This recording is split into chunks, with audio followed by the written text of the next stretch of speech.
Every driver has felt it at least once. That little bump as the trailer climbs a crossing, the belly of the rig kissing steel, and for half a second you wonder if you're going to make it clean to the other side. Most nights you do. But there are places in this country where that half second is the whole story. Where the road humps up just enough, or the light on the far side traps you just long enough, and now you've got 80,000 pounds sitting still on a set of rails with something a mile long bearing down on it that physically cannot stop. Tonight we're counting down 20 of those crossings from bad to the absolute worst in America. And before anybody says it, no, this isn't a list of grade crossings where drivers ran the gates. This is worse than that. These are the crossings that trap you when you did nothing wrong. The ones with the little sign showing a truck stuck on the tracks. The ones the locals root around. The ones where the fire department flat out refuses to send its own trucks. Here's the number that should get your attention. The Federal Railroad Administration says a train and a low ground clearance trailer collide somewhere in this country every 2 weeks. Every 2 weeks, a rig gets grounded and a train finishes the job. And in 2025 alone, there were 2,273 vehicle-train collisions at grade crossings, 286 people killed. Wait till you see number 1, because it's a single street in Mississippi so dangerous the city won't let its own fire trucks cross most of the tracks in town. Let's get into it. Number 20, Muncie, Indiana. We start in Muncie because it's the teacher.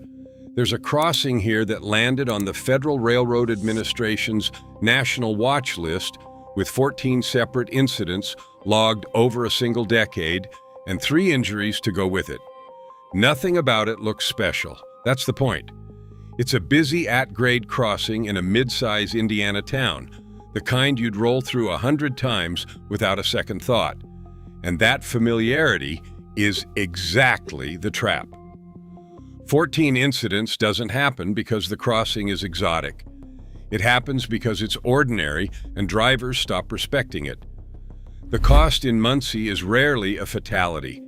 It's the education. It's the crossing that teaches you what a repeat offender crossing even is, so the ones further up this list don't catch you cold. Slow down, look twice, and never assume a quiet crossing is a safe one.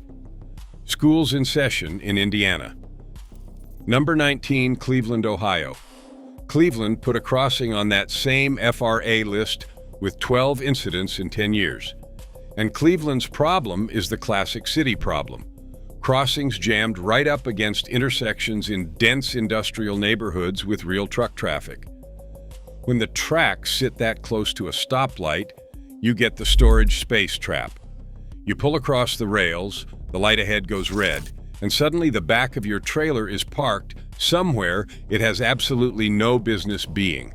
The FRA has said it plainly about crossings like this one. When there's limited roadway between the tracks and the next intersection, that's precisely where vehicles end up stopped on the rails. The cost in Cleveland is that you can obey every signal, roll at a legal speed, and still get boxed onto a set of tracks by a traffic light you didn't control. Never enter a crossing until you can see clean room for your whole rig on the other side. Number 18, Baton Rouge, Louisiana. Baton Rouge earned its place with 13 incidents on the FRA's repeat list. Louisiana runs enormous volumes of chemical and industrial freight through crossings that were laid out generations ago, long before anybody was pulling 53-foot trailers through them. The mix here is heavy trucks, tight urban geometry, and crossings that see train after train. And remember, if you're for placarded hazmat, the rules change completely.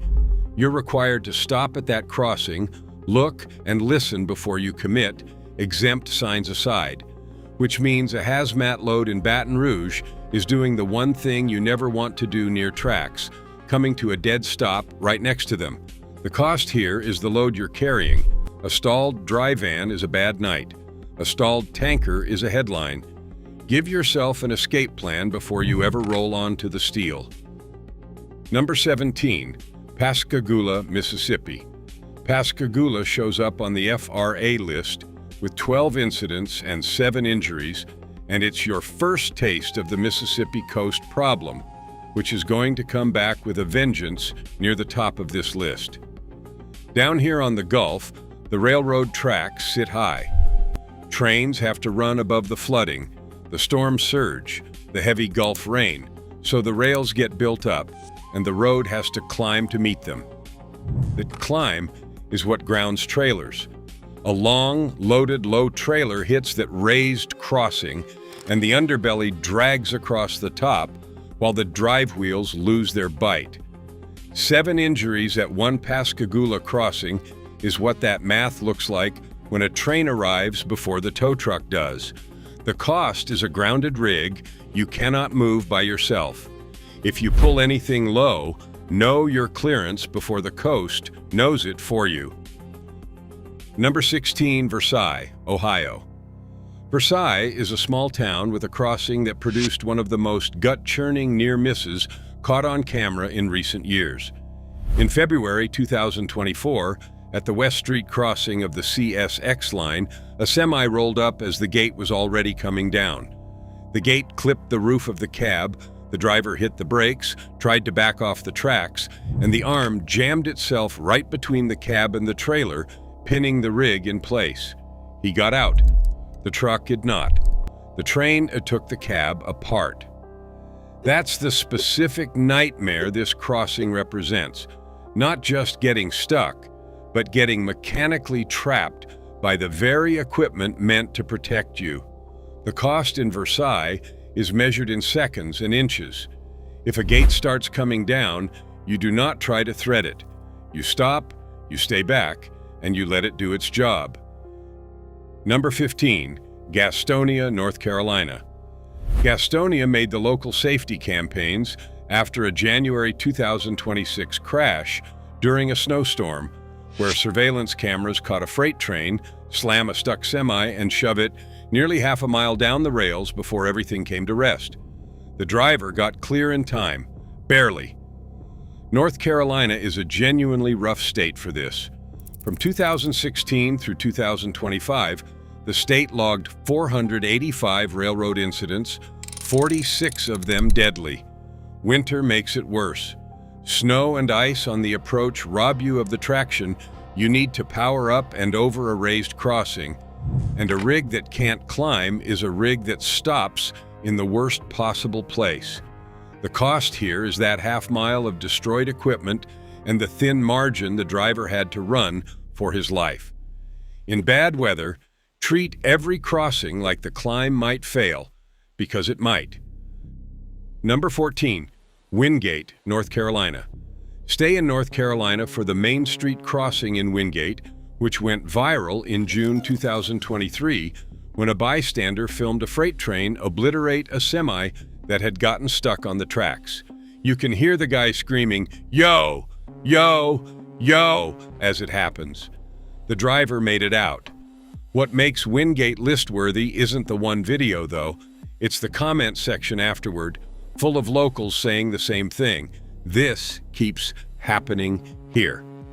Earlier that same year, 2 separate semis had gotten stuck and struck at that identical crossing within a single week. That's the signature of a genuinely bad crossing. Not one dramatic wreck, but a steady drip of them at the same spot while the road stays exactly the way it was. The cost in Wingate is a destroyed truck and a town that already knew better than you did. If you're routed through a small-town Main Street crossing, assume the locals have a reason to avoid it. Number 13, Ridgeland, South Carolina. Ridgeland is here specifically for the lowboy drivers, and you know who you are. On State Dam Road just outside town, a marine construction outfit was hauling an excavator on a lowboy across the CSX line when the trailer caught on the raised crossing and grounded hard. A CSX freight came up from the south. The contractors scrambled to get the transport company to warn the railroad, and the train hit the whole rig at low speed and threw the truck off the tracks. Here's the part that matters. There was a low ground clearance sign posted right at that intersection, warning that big vehicles could hang up. Lowboys, step decks, RGNs, machinery haulers, you live closest to the ground of anybody out here, and these raised crossings are built to catch you specifically. The cost is your trailer, your load, and possibly a very expensive piece of iron. If you pull low, a low clearance sign is not a suggestion. It's a road closure with your name on it. Number 12, Schertz, Texas. Schertz, just outside San Antonio, is a live one, and the numbers are current. Since 2022, the city has logged 11 train crashes involving trucks or people, most of them clustered on Schertz Parkway and FM 78. As of the summer of 2026, the city was still bolting up new warning signs and flashing lights and putting in extra patrols on the crossings to stop the bleeding. And the police chief there named the cause out loud. Drivers ignoring the posted no truck signs and running routes that were never meant for big rigs, often because they're following a car GPS instead of a commercial one that knows where the low crossings and truck restrictions are. The cost in Schertz is a crash you routed yourself into with a $99 phone app. Run a proper truck GPS, obey the no truck signs, and this whole entry never touches you. Quick pit stop before we climb higher. If this list has already made you rethink one crossing on your regular run, hit subscribe. It's free, and unlike a stuck trailer, it will never cost you a truck. Number 11, Midland, Texas. West Texas oil country puts two Midland crossings in play, and the theme is identical at both: high-centered lowboys off their designated route. Out on County Road 1130, the Texas DPS has flatly said the Union Pacific crossing is off-limits to low ground clearance vehicles, and that lowboys have a completely different route they're supposed to take. A driver went through anyway, hung up, and a train sent a load of pipe flying. Then in March 2026, near West Industrial Avenue, another 18-wheeler high-centered on the tracks and got hit before it could clear. The driver escaped and was cited for insufficient clearance and being off his truck route. Same story, same town, different rails. The cost in Midland is a citation on top of a wrecked truck, because in almost every one of these, the driver was somewhere his rig was never authorized to be. Know your route. The oil field does not forgive improvisation. Number 10, Mendon, Missouri. Mendon is a rural crossing that turned into a national tragedy in June 2022 when an Amtrak train hit a dump truck at a gravel road crossing and derailed, killing 4 and injuring nearly 150. The NTSB investigation is a masterclass in how a crossing itself can be the killer. The road met the tracks at a brutal 45-degree angle, which made it nearly impossible for the truck driver to see the train coming, and the approach was so steep it actively discouraged drivers from stopping the way they should. There were no lights, no gates, no signals at all, and residents had been complaining about that crossing for nearly 3 years before it finally killed somebody. The chair of the NTSB put it about as bluntly as it gets: the safest grade crossing is no grade crossing. The cost at Mendon was 4 lives and a lesson written in federal ink. Passive crossings on rural angles deserve more fear than they usually get, not less.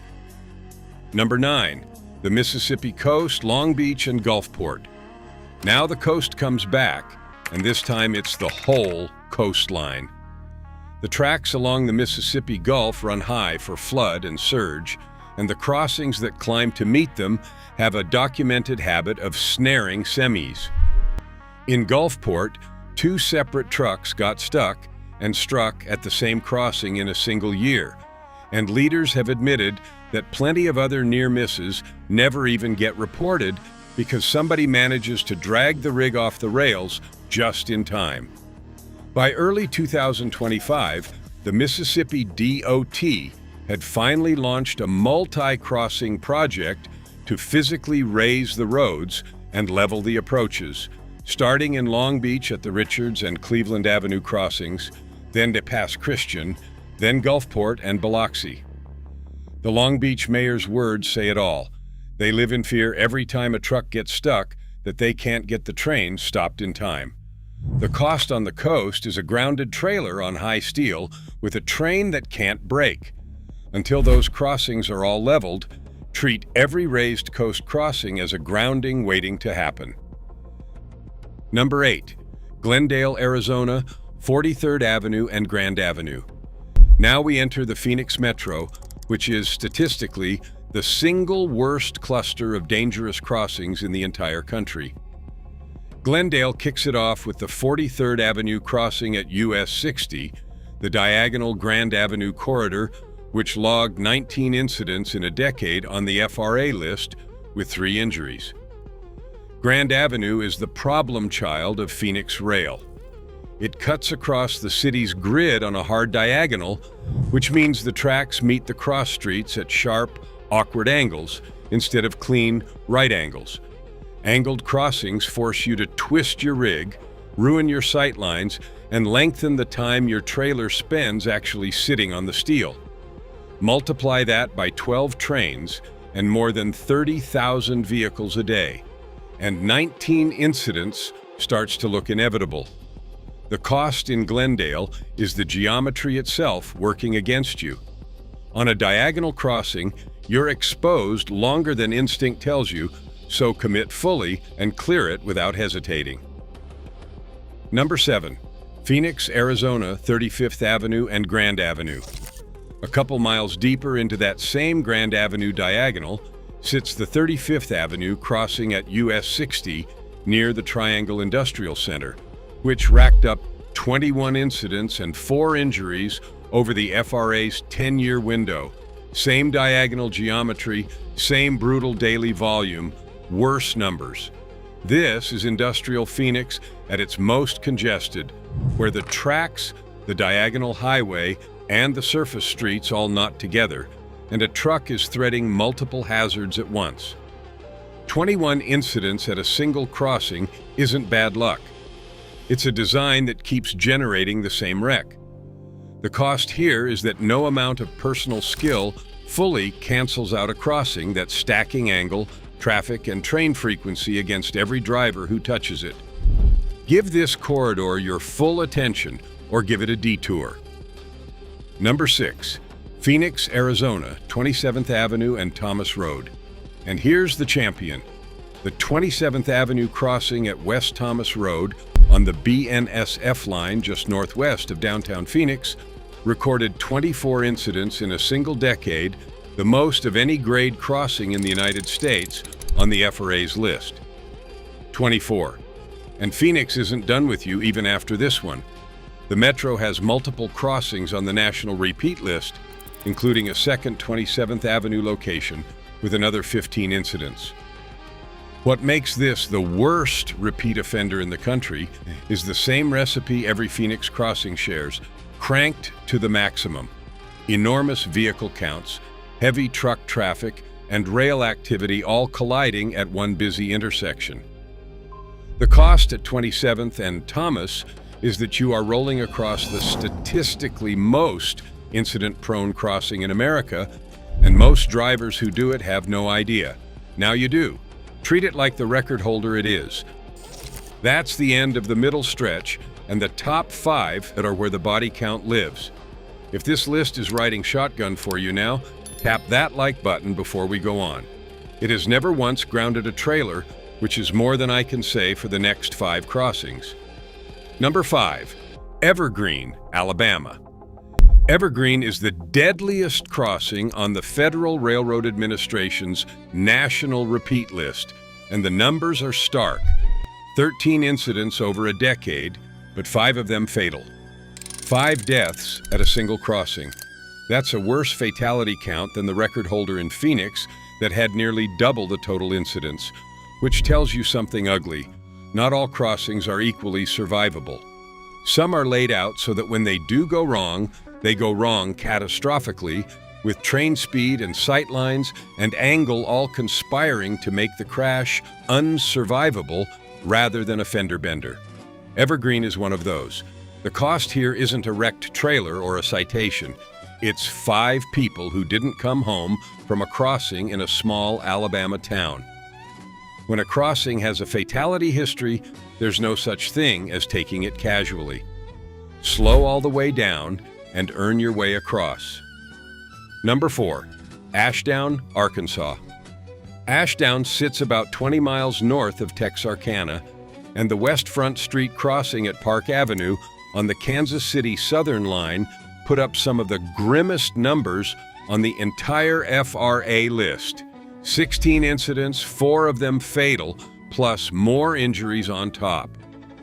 It got so bad that the railroad offered the town $100,000 to simply close 3 of its dangerous crossings, including this one. And here's the twist that keeps Ashdown honest. The town said no. They wanted the crossing kept open with real safety features added instead, so the railroad installed crossing arms and a stoplight. The debate itself tells you how dangerous the spot was.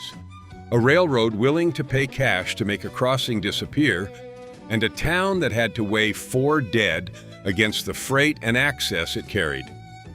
The cost at Ashdown is 4 lives, and a community that had to bargain over its own tracks. Respect the arms and the light they fought to get. Number 3, Rice Avenue, Oxnard, California. Now the top 3, and they're the ones that made national news. Rice Avenue in Oxnard had long been branded one of the most dangerous crossings in California before it earned that reputation in blood.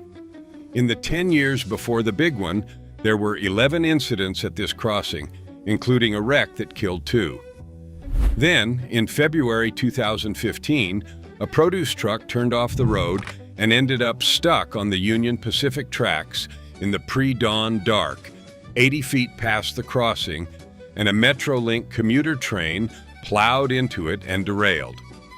The engineer, Glenn Steele, died of his injuries. Dozens of passengers were hurt. The fix tells you everything about how bad this crossing was. California committed to a $117 million overpass to lift the road clean over the rails, a project years in the making and targeted to open around 2028. The cost at Rice Avenue was an engineer's life and one of the most expensive crossing fixes in the state's history. A single wrong turn onto the steel and a whole train came off the rails behind it. Number 2, McKnight Road, Bourbonnais, Illinois. Our runner-up is the deadliest truck train crossing crash in modern American memory. On the night of March 15, 1999, at the McKnight Road crossing in Bourbonnais, Illinois, a flatbed semi loaded with roughly 37,000 pounds of steel rolled onto the Illinois Central tracks as the warning lights flashed. Amtrak's City of New Orleans, running about 79 miles an hour, hit the trailer and derailed nearly the entire train, both locomotives and 11 of 14 cars. 11 people died. 122 were injured. The NTSB pinned it on the driver misjudging that he could beat the train, his judgment likely dulled by fatigue. But here's the detail that lands it at number 2. This was the 3rd fatal collision at that same McKnight Road crossing over roughly 35 years. It had killed before, in 1964 and again in 1988. The town finally voted to close the crossing permanently in 2006. The cost at Bourbonnais was 11 lives and a crossing so lethal it eventually had to be erased from the map entirely. Some crossings you don't fix, you bury. Number 1, Main Street, Biloxi, Mississippi. And the worst crossing in America for a trucker to get trapped on is a single street on the Gulf Coast, Main Street in Biloxi, Mississippi, where the CSX line crosses on a hump so steep it has a decades-long habit of grounding anything long that tries to cross it. Everything on this whole list lives on this one crossing. It's a high-profile hump, and the engineering standard says a road should only slope about 3 inches over 30 feet as it leaves the tracks. Biloxi's Main Street dropped 45 inches over 30 feet on the far side, a wall the driver can't even see coming from the other approach. Trucks had been bottoming out there for years. A soft drink delivery truck got grounded and hit in January 2017. A tractor-trailer back in 2014. The crossing had racked up at least 17 accidents since 1976. Then, on March 7, 2017, a charter bus full of senior citizens on a casino tour took the coastal route at the passenger's request, climbed onto that hump, and grounded solid. The driver rocked it, couldn't break it free, and threw the door open, telling everyone to run. Only 6 made it off before a CSX freight train hit the bus and shoved it 259 feet down the track. 4 people died, 38 were injured. The NTSB chairman's summary was chillingly simple. The bus bottomed out and became grounded on a high-profile crossing. And the board found the crossing had gotten worse after CSX raised the track elevation in 2014. Here's the detail I promised you at the very top. Biloxi has 29 of these high-profile crossings, and the city forbids its own fire trucks from crossing all but 4 of them. Think about that. The professionals whose entire job is rushing toward danger were ordered to stay off their own town's tracks because the city knew those crossings would ground a heavy vehicle. It took 4 dead tourists before Biloxi finally banned trucks, buses, and RVs from Main Street and started the long fight to level its crossings. So what does Main Street cost a driver? Everything this countdown has covered, stacked onto one hump. The grounding of Pascagoula, the trap of Versailles, the fatality history of Evergreen, all of it on the same 30 feet of steep pavement with a train that needs a mile to stop. If you pull anything low and your route says Main Street in Biloxi, find another way across. The city won't even send a fire truck. Don't send yourself. Wrapping it up. So that's the 20. From an ordinary crossing in Muncie that just teaches you to pay attention, all the way down to a hump in Biloxi that grounds rigs and swallows buses. Notice the pattern that ran through the whole list.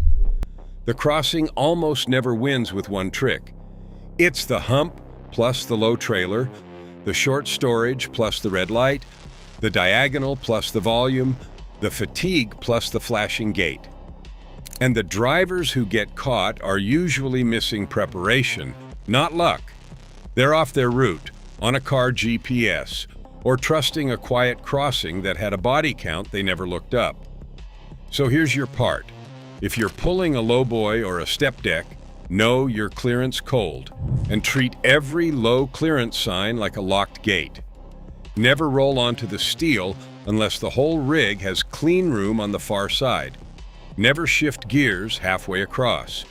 And if you ever do get stuck, get out, get away from the tracks, and call the number on the blue and white sign on the crossbuck pole, because that's the fastest way to stop a train that's already coming. Now drop the crossing that scared you straight in the comments.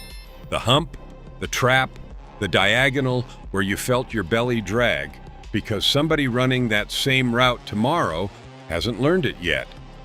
And if this list earned a spot on the map you carry in your head, subscribe. It's about the only thing left in trucking that's still free. Until next time, keep the rubber side down, the shiny side up, and never, ever stop on the tracks.